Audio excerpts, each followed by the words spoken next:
recently, a friend of mine shared her struggle as she's the caregiver for her husband who has Parkinson's. Some days she just wants to quit. It just feels so overwhelming. She's sacrificing her life. She's a living sacrifice. Here's her story as she shared it with other caregivers of people with Parkinson's.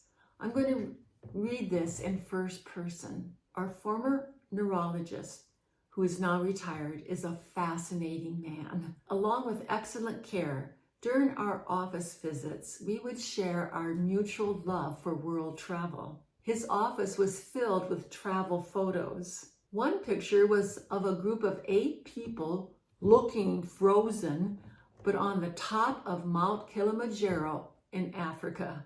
I was fascinated and I asked him about it.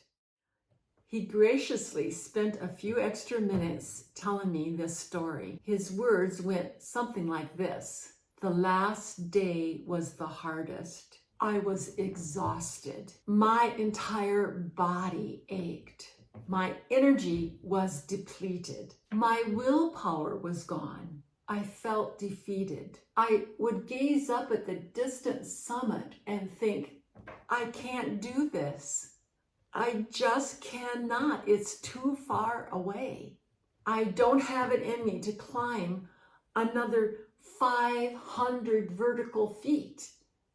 For now, the best I can do is to take 10 more steps." I took those steps, and then I said, I can do 10 more steps. I was focusing on just those steps right in front of me.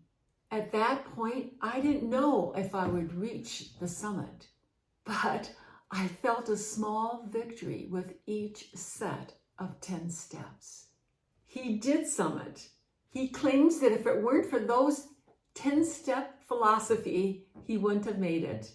That kept his mind focused on the moment and the moment's needs, rather than dwelling on the entire picture, which overwhelmed him. This doctor will never know how that story impacted my life. It has been over 17 years since my husband was diagnosed with Parkinson's. There are days when I say, I can't do this anymore. I just can't. It's too hard. I'm exhausted. But maybe I can take 10 more steps. So 10 more steps has become my banner song. I can't do it all. I can't do it all at once, but I can take 10 more steps. I pray for my friend, and I pray for anyone out there who struggles with similar difficult circumstances. I have another friend, a missionary to Ethiopia, who shared with me that there is a difference between a strong woman and a woman who is strengthened.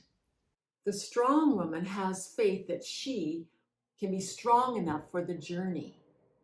The woman of faith knows that she will have strength for the journey through the Lord. So my RX for joy today, I pray that the Lord gives you strength to take just 10 more steps.